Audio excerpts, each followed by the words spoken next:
இந்நிகழ்ச்சி Joyce mayor ஊழியங்களின் பங்குதாரர்கள் மற்றும் நண்பர்களினால் வழங்கப்படுகிறது. எல்லாருமே மீறி நடக்கிறோம். அந்த மீறுதலுக்காக நாம துக்கப்பட்டு மனம் திரும்பி அதை விட்டு விலகி போயிடணும். இல்லைன்னா நீங்க தேவனோட நடக்கிற ஒவ்வொரு நிமிஷமும் உங்களையே குறை சொல்லி நாட்கள் கழிஞ்சு போயிடும். நான் என்ன செய்ய விரும்புறனோ அதைத்தான் நான் செய்யறேன். ஏன்னா தேவனுடைய வல்லமை என் வாழ்க்கையை மாத்துறத நான் பார்த்திருக்கேன். அத அவர் உங்களுக்கும் செய்வாரு. எல்லாத்துக்கும் திறவுகோல் தேவனுடைய வார்த்தையில. நான் ஜாய்ஸ் மேயர். நீங்க எங்க காயப்பட்டாலும் தேவன் உங்களை குணப்படுத்த முடியும்னு நான் நம்புறேன். நீங்க கொடுக்கறத பத்தி ஆண்டவர்கிட்ட சட்டப்பூர்வமா பேசாதீங்க. அது அப்படி எண்ணாதீங்க. உங்களுக்கு கிடைக்கிற ஒவ்வொரு சந்தர்ப்பத்தையும் ஒருத்தருக்கு ஆசீர்வாதமா இருக்க பயன்படுத்துங்க. அது அவங்களுக்கு பாராட்டு கொடுக்கறதா இருந்தாலும் சரி, அவங்களுக்காக ஜெபிக்கிறதா இருந்தாலும் சரி, அவங்கள ஊக்குவிக்கிறதா இருந்தாலும் சரி, அவங்களுக்கு தேவையான பொருளாதார உதவியை கேட்டு செய்யறதா இருந்தாலும் சரி. எங்க ஊழியர்களுக்கு நாங்க செய்யற எங்க சொந்த ஊழியத்தில் இருக்கிற ஒவ்வொரு துறை மேலாளரின் பட்டியலையும் ஒவ்வொரு கேலண்டர்லையும் உண்மையிலேயே கடுமையான தேவை இருக்கிறதா தெரிஞ்ச தனிநபர்களின் பட்டியலையும் எனக்கு கொடுக்க என்னோட ஊழியர்களை கேட்டுக்குவேன். செயலில் அன்புன்னு அழைக்கப்படுற நிதி திட்டம் எங்ககிட்ட இருக்கு. இதுல ஊழியர்கள் மற்ற ஊழியர்களின் சார்பாக நிதி கொடுத்து உதவ முடியும். பிறகு அந்த தேவைகளை பூர்த்தி செய்ய அது போதுமானதா இல்லைன்னா தேவும் நானும் மீதம் உள்ளதை கவனிச்சுக்குவோம். என் சொந்த ஜனங்களுக்கு நானே உதவுறேன்னா முழு உலகத்துக்கும் உதவுறதுல எனக்கு என்ன பிரயோஜனம் இருக்குன்னு சொல்லுங்க. அது எந்த அர்த்தத்தையும் தராது. உங்களை சுத்தி என்ன நடக்குதுன்னு பாருங்க. ஜனங்க என்ன சொல்றாங்கன்னு கேளுங்க.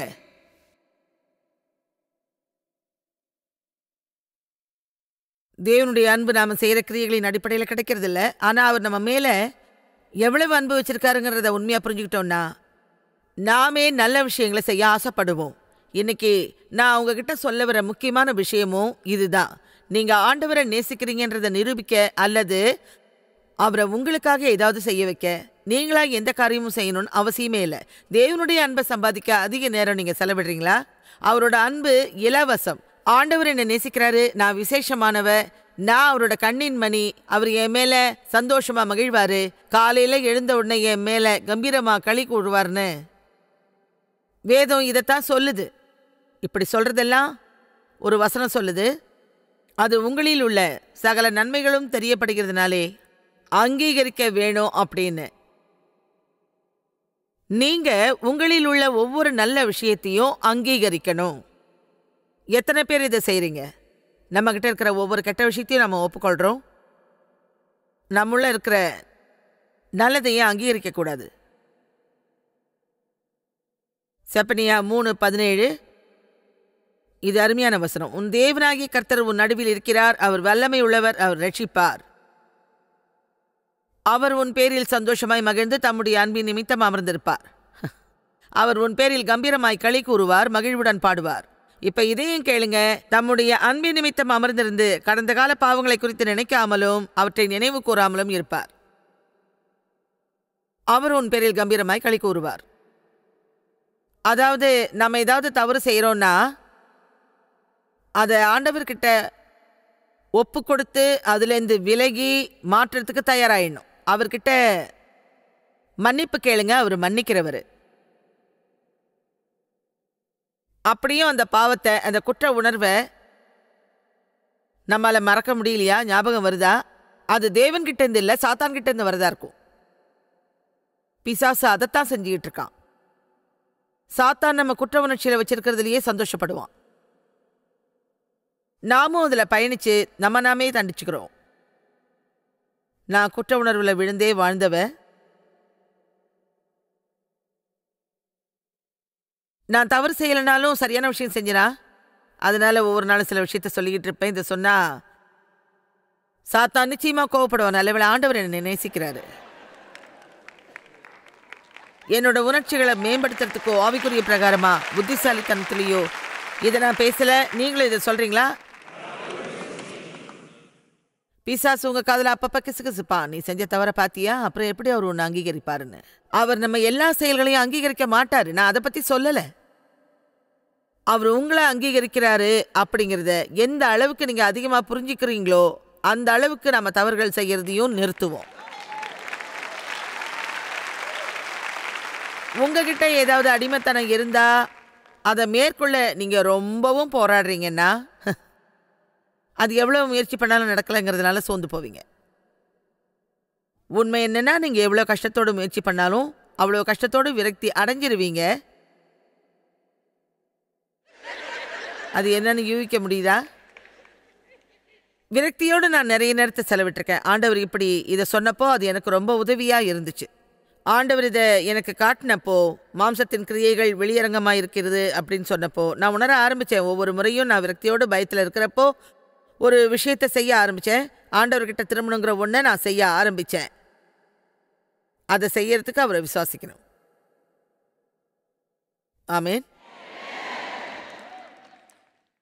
ஆண்டவர் உங்களை ரொம்பவும் நேசிக்கிறாரு, உங்களை அங்கீகரிக்கிறாரு.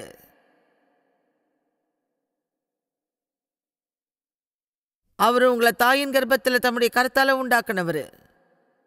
நான் உங்களுக்கு சவால் விடுறேன், உங்க வாழ்க்கையில தேவனுடைய அன்பை ருசிக்க தொடங்குங்க.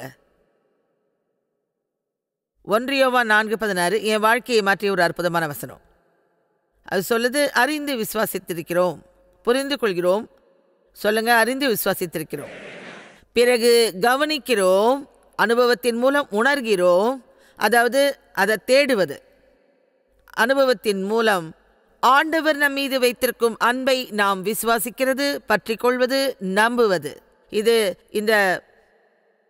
இந்த வசனம் என் வாழ்க்கையே மாற்றி போட்டுச்சு. ஆண்டவர் நம் மீது வைத்திருக்கும் அன்பை பற்றி நாம் விழிப்போடு இருக்கணுங்கிறத அது எனக்கு உணர்த்துச்சு. அதாவது நீங்கள் எச்சரிக்கையாக இருக்கணும். ஆண்டவர் எனக்காக செஞ்ச ஒவ்வொரு சின்ன சின்ன விஷயங்களுக்கும் நான் குறிப்பிட எழுதி வச்சுருக்கேன். இந்த விஷயங்கள் மற்றவங்களுக்கு சின்னதாக புரியாமல் போகலாம், ஆனால் அது எனக்கு மட்டுமே ரொம்ப பெரிய ஆசீர்வாதமாக இருக்கிற விஷயம். 2 வாரங்களுக்கு முன்னாடி ஆண்டவர் எனக்கு ஒரு எச்சரிக்கை தந்தார். விசுவாசத்தை வெளிப்படுத்த நான் உனக்கு பாராட்டின தயவை நிறுத்திட்டேன்னு சொன்னார். நான் அப்படித்தான் இருந்தேன். சில நேரங்களில் யூகித்து இல்லைனா அனுமானித்து ஆண்டவரோட ஆசீர்வாதங்களை இயல்பாக நாம் எடுத்துக்கிறோம். ஆனால் அவர் நான் என் விசுவாசத்தை வெளிப்படுத்த ஆதரவாக தயவை நிறுத்திட்டேங்கிறத எனக்கு ஞாபகப்படுத்தினார். எனக்கு தேவனுடைய தயவு இருக்கு, தேவன் எனக்கு மனுஷ தயவையும் பாராட்டி இருக்காரு. நாம் ஒவ்வொரு நாளும் இன்னைக்கு போகிற எல்லா இடங்களுக்கும் எனக்கு தேவ தயவு கிடைக்கும்னு சொல்லணும். ஆமாம், தயவு கிடைச்ச முதல் நாள் டேவும் நானும் ஒரு உணவகத்துக்கு போனோம். அங்கேருந்து ஒருத்தர் பணியாளர் வந்து உணவகத்தில் வேற ஒருத்தர் உங்கள் உணவுக்கு பணம் கொடுத்துட்டாருன்னு சொன்னார். நீங்கள் நிச்சயமாக ஜாய்ஸ் மேயர் தான்னு சொன்னார். ஆமாம், நான் ஜாய்ஸ் மேயர் இல்லாத பலருக்கு உணவு செலுத்தியிருக்கேன். அவங்க பொதுவாக சாதாரண மக்கள் தான். அதுக்கப்புறம் எனக்கு தெரியல, ஒரு வேளை இது உங்களுக்கு சொல்லலாமா வேணாமான்னு தெரியல. நான் என்னை உயர்த்தி காட்ட எனக்கு நிச்சயம் விருப்பம் இல்லை. ஆனால் இது அற்புதமான அனுபவமாக இருந்துச்சு. சில நாட்களுக்கு முன்னாடி நான் என் பசங்களோடு சாப்பிட ஒரு உணவகத்துக்கு போயிருந்தேன். அங்கே சாப்பிட்டுட்டு உணவகத்தை விட்டு கிளம்பி கதவை தாண்டி வெளியில் வந்து கார் நிறுத்துகிற இடத்துக்கு வந்தபோது ஒருத்தர் காரை நிறுத்தி கார் ஜன்னலை கீழே இறக்கிட்டு சொன்னார், நீங்கள் அழகா இருக்கீங்க சொல்லிட்டு அவர் போயிட்டாரு. நான் என்ன நினைக்கிறேன்றது உங்களுக்கு புரியுதா? நான் அப்படிப்பட்ட விஷயங்களை ஆண்டவர்னு எடுத்துக்குவேன். அதாவது யார் தங்களுடைய கார் ஜன்னலை இறக்கி அதன் வழியாக அப்படி கத்தி சொல்லியிருக்க முடியும்? ஓ, நீங்கள் யாருன்னு அவங்களுக்கு தெரியும், அவங்க ஒரு வேளை அதை சொல்லியிருக்கலாம், இல்லை சொல்லாமலும் இருந்திருக்கலாம். ஆனால் அது ஆண்டவர் தானே எனக்கு பட்டுச்சு. ஏன்னா ஆண்டவர் உங்களுக்கு கட்டளையிடுறதை செய்யணும்னு நீங்கள் நினச்சி செய்கிறப்போ பயம் உங்களை தடுக்கக்கூடாதுன்னு நாங்கள் உணவகத்தில் பேசிக்கிட்டோம். ஆக எங்களுக்கு கவலை இல்லை. அந்த உரையாடலை நான் ரொம்பவே ரசித்தேன். ஆண்டவர் சொன்னது போல் நான் உணர்ந்தேன். ஆண்டவர் தன்னுடைய அன்பை வெளிப்படுத்துறது எல்லா விதத்தையும் உண்மையாக ஆராய ஆரம்பித்தா வாழ்க்கையில் நீங்கள் ரொம்பவே உற்சாகமாக இருப்பீங்க. அதாவது அது சின்ன சின்ன வழிகள்னு சொல்வேன், சின்ன சின்ன வழிகள். பல வருஷங்களுக்கு முன்னாடி நான் சீமா சுரக்காய் ரொட்டியையும் பூசணிக்காய் ரொட்டியையும் ரசித்து சாப்பிட்டது ஞாபகம் இருக்குது. எனக்கு பூசணிக்காய் ரொட்டியை இப்போ சுட்டு சாப்பிட நேரம் இல்லை. அதாவது சில வருஷமாக நான் ஒரு கேசரோல் செய்ய முயற்சி பண்ணேன். அது ரொம்ப வறண்டு போய் வந்தது, அதை விழுங்கவே முடியல. நான் முன்னெல்லாம் எல்லா நேரமும் சமைச்சிட்டு தான் இருந்தேன். நான் ஒரு நல்ல சமையல்காரி. பல வருஷமாக சமைக்கிறது இல்லை, கிட்டத்தட்ட நகைச்சுவை மாதிரி அது ஆயிடுச்சு. ஆனால் ரொம்ப ரொம்ப வருஷம் நான் ஊழியத்தில் ரொம்ப மும்முரமாக இருந்ததால் ஒரு நாள் ஆண்டவர்கிட்ட நான் போய், ஆண்டவரே எனக்கு கொஞ்சம் சீமை சுரக்கா ரொட்டி சாப்பிட ரொம்ப ஆசையாக இருக்குன்னு சொன்னது ஞாபகம் இருக்குது. அப்புறம் அடுத்த மாநாடு அங்கே சென்ட் லூயிஸில் கூட்டங்கள் நடத்தினேன். அதுக்கப்புறம் வேறு எங்கேயும் அவ்வளோ நிறைய பயணம் செய்ய ஆரம்பிக்கல. அங்கே யாரோ ஒருத்தர் எனக்கு இரும்பு பெட்டியை கொண்டு வந்து கொடுத்தாரு. அந்த நபர் ஏன் எனக்கு இந்த இரும்பு பெட்டியை கொடுக்குறாருன்னு நான் நினச்சேன். ஆனால் முழுக்க அதுக்குள்ளே சீமை சுரக்கா ரொட்டி இருந்துச்சு. இந்த மாதிரி விஷயங்கள் தற்செயல் நிகழ்வு இல்லைன்னாலும் நீங்கள் என்ன வேணாலும் யோசிக்கலாம். இப்போ என்னன்னு யூகிக்க முடியுதா? எனக்கு இப்போ தேவையான போதெல்லாம் அதை செஞ்சு கொடுக்க ஒருத்தர் இருக்காரு.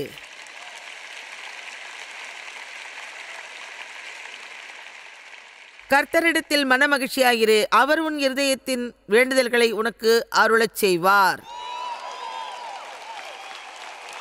இன்னைக்கு இதை நீங்க நிச்சயமா புரிஞ்சுக்கணும். இன்னைக்கு எனக்கு உங்களை நேசிக்கணும் போல தோணுச்சு. உங்களை எவ்வளோ விசேஷமானவங்கன்னு சொல்லணும் போல இருக்கு. நம்ம எல்லாருமே தவறு செய்கிறோம், எல்லாருமே மீறி நடக்கிறோம். அந்த மீறுதலுக்காக நாம் துக்கப்பட்டு மனம்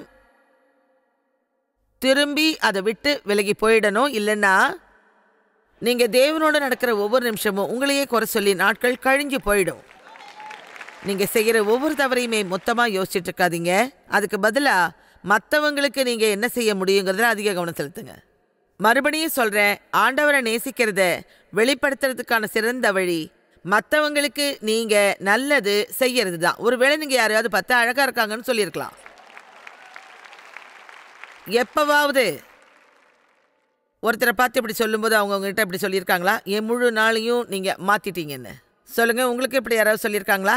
ஒருத்தரை பார்த்து அவங்க அழகாக இருக்காங்கன்னு சொல்கிறதுனாலையோ, அவங்கள பாராட்டுறதுனாலையோ, இல்லை ஆண்டவர் அவங்கள நேசிக்கிறாங்கன்னு சொல்கிறதுனாலையோ அவங்களோட முழு நாளையும் மகிழ்ச்சியாக மாற்றுறது அற்புதமான விஷயம் இல்லையா? இதுதான் வாழ்க்கையில் முக்கியம். ஆண்டவருக்காக வாழறதுங்கிறது மற்றவங்களுக்கு உதவுறதும் மற்றவங்களுக்கு ஆசீர்வாதமாக இருக்கிறதும் தான். சுயநலம் இல்லாமல் வாழ கற்றுக்கிறதும் தன்னை மறந்து மற்றவங்களுக்கு உதவிக்கரம் நீட்டுறதும் தான். அதுதான் சிலுவையை எடுத்துக்கொண்டு அவரை பின்பற்றுவது அப்படிங்கிறதோட அர்த்தம். விரிவாக்க வேதம் சொல்லுது, தன்னையே வெறுத்து தன் சிலுவையை எடுத்துக்கொண்டு சொந்த விருப்பங்களையும் வெறுத்து என்னை பின்பற்றுவாயாகன்றது தான் இதுக்கு அர்த்தம். அதுக்காக நீ எதுவுமே உனக்காக செய்யக்கூடாது. உன் ஆசையெல்லாம் விட்டுட்டு உன்னை முழுமையாக தியாகம் செய்யணுங்கிறது இல்லை. உங்கள் முழு நேரத்தையும் என்ன தப்பு செய்கிறீங்கன்றதில் கவலைப்படுறதை விட்டுட்டு என்ன நல்லது செய்ய முடியுங்கிறத யோசிங்க. கடவுளே, எனக்கு நிறைய விஷயங்கள் தவறாகவே நடக்குது, ஆனால் நிறைய விஷயம் சரியாகவும் நடக்குது இல்லை. அநேகமாக உங்ககிட்ட தவறுகள் இருக்கலாம், ஆனால் அதை விட அதிகமாக நல்ல விஷயங்கள் உங்ககிட்ட இருக்கு. ஆனால் நீங்கள் அந்த 2-3 சின்ன தப்புகளை மனசுக்குள்ளே வச்சுக்கிட்டு எவ்வளவு அதிகமாக அதையே நினச்சிட்டு இருக்கீங்களோ, பிசாசு அவ்வளவு அதிகமாக உங்களை பயன்படுத்தி நீங்கள் அதுக்கு மேலே ஒன்றும் இல்லைன்னு உணர வைப்பான். அதுதான் தேவனிடமிருந்து எந்த ஆசீர்வாதத்தையும் பெற்றுக்கொள்ளாதபடி தடுக்கிறது. கொஞ்ச நேரம் கிருபையை பற்றி பேசலாம். கிருபைங்கிறது நம்ம பெற தகுதி இல்லாததும் சம்பாதிக்க முடியாததுங்கிறது தான் நம்ம தொடர்ந்து கேள்விப்படுறோம். ஆனால் நீங்கள் வார்த்தையை முழுமையாக படித்து ஆரஞ்சா அது அதை விட மிக அதிகம்ன்றதை கண்டுபிடிச்சிருவீங்க. கிருபைங்கிறது பரிசுத்த ஆவியின் வல்லமை. நம்முடைய எந்த முயற்சியாலையும் முடியாததை சுலபமாக செய்ய தூண்டுறது தான் பரிசுத்த ஆவியானவரின் வல்லமை. நீங்கள் இதை கேட்டிருக்கீங்களா? கிருபைங்கிறது பரிசுத்த ஆவியின் வல்லமைங்கிறத அவர்தான் கிருபையின் ஆவியானவர். பரிசுத்த ஆவி உங்களிடத்தில் வரும்போது நீங்கள் பலனடைந்து என்னுடைய சாட்சிகளாக இருப்பதற்கான வல்லமையை பெற்றுக்கொள்வீர்கள். சாட்சி சொல்றதுக்கு இல்லை, என் சாட்சிகளாக இருக்கிறதுக்கு அதுதான் நமக்கு தேவை. முக்கியமாக எதையாவது செய்யறதில்ல, மாறா சாட்சியா இருக்கிறது தான். கிறிஸ்தவராக இருக்கிற ஒவ்வொருத்தரும் உண்மையிலேயே உலகெங்கும் இணைஞ்சு ஒன்றா இருந்தால் எப்படி இருக்கும்?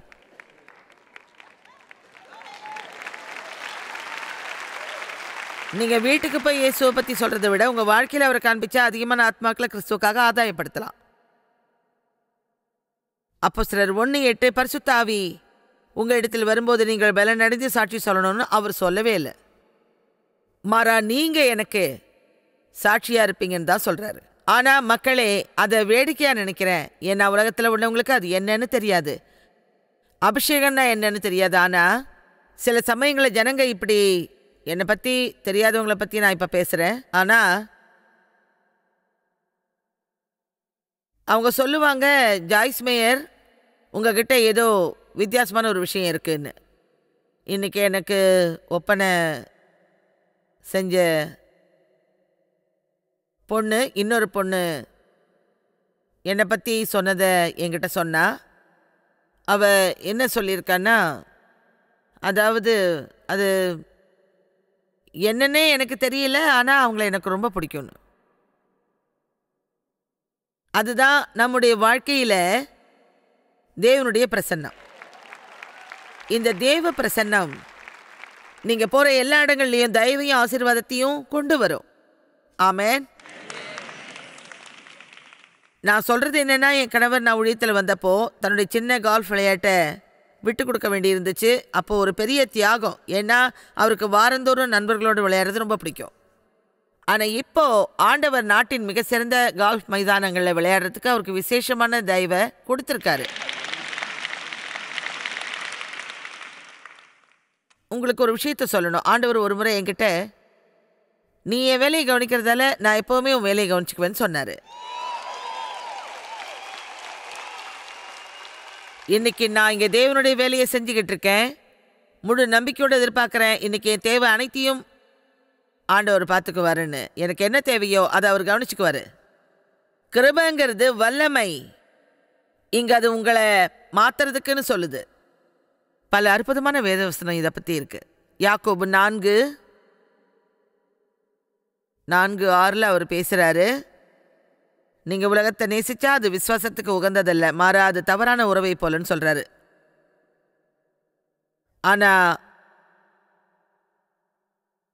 6ஆம் வசனத்தில் அவர் அதிகமான கிருபையை அளிக்கிறாரே, பரிசுத்த ஆவியின் வல்லமை.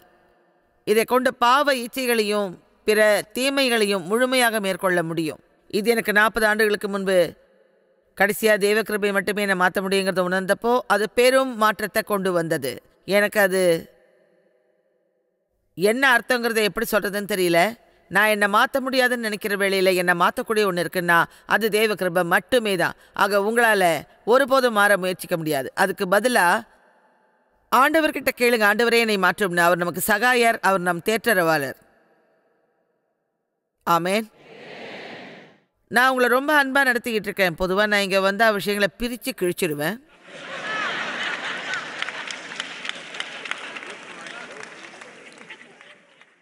ஆனால் இன்னைக்கு என்னமோ கொஞ்சம் உங்களை நேசிக்கணும்னு எனக்கு தோணுச்சு. ஆமேன்.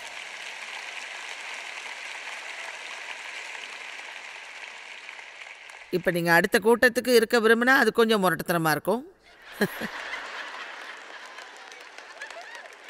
நான் ஜனங்களை பிரியப்படுத்தும் தொற்று குறித்து பேச போகிறேன். நீங்கள் ஒன்றுமே செய்யாமல் இருந்தீங்கன்னா சுற்றி பாருங்கள். ஒரே நாளில் 2 முறை ஆலயத்துக்கு போயிருக்கீங்களா?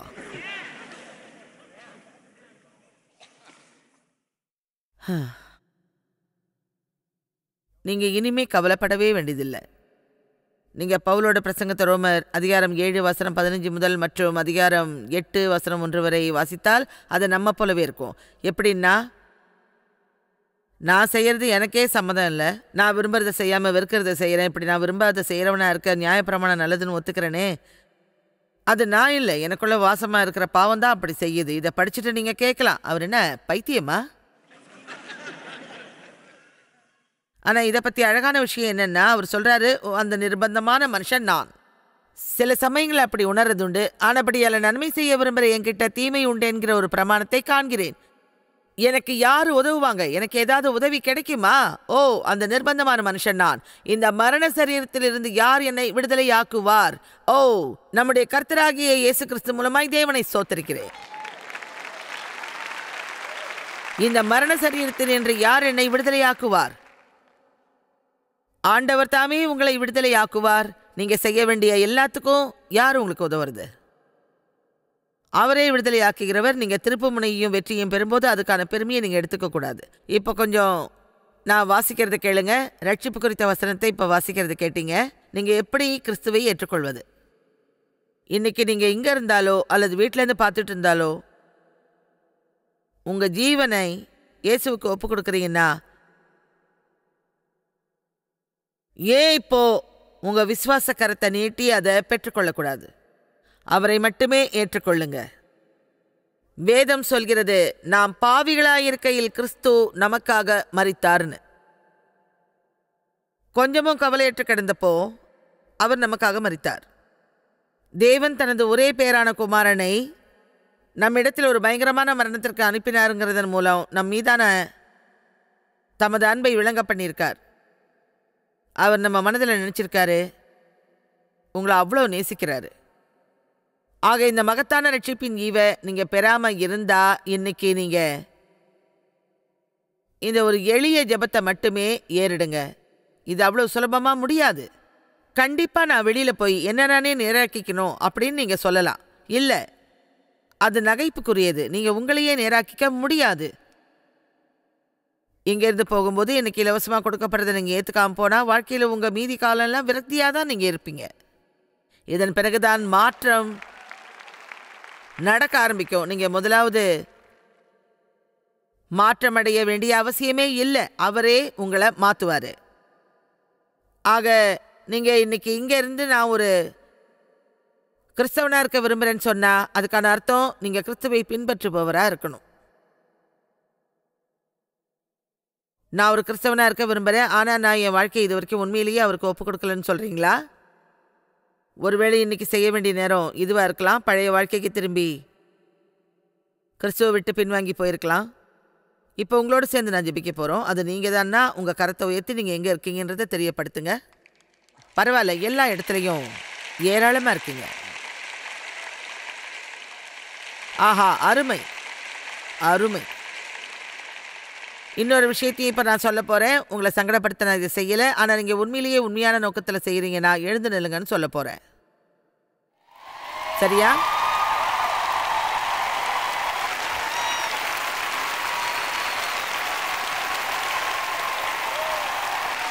நான் ஏன் இப்படி செய்ய சொல்றேங்கிறதுக்கு காரணம், நீங்க இங்க உங்களை நேசிக்கிற இந்த ஜனங்களுக்கு முன்னாடி துணிச்சலா நிக்க முடியலன்னா இந்த கதவுகளை கடந்து வெளியில போய் துணிச்சலா உங்களால நிக்க முடியாது.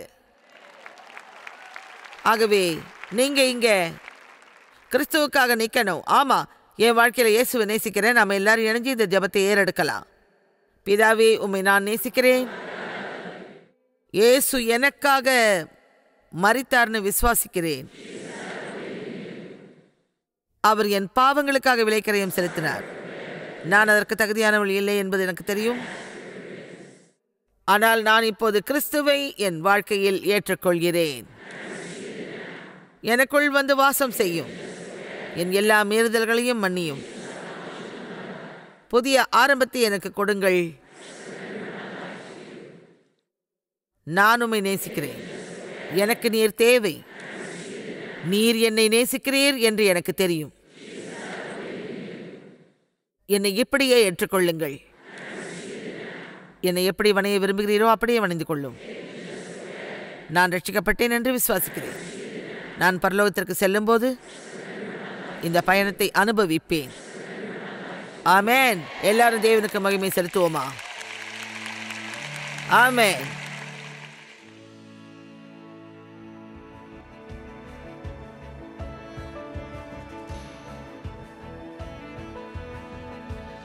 இந்நிகழ்ச்சி ஜாய்ஸ் மேயர் ஊழியங்களின் பங்குதாரர்கள் மற்றும் நண்பர்களினால் வழங்கப்படுகிறது.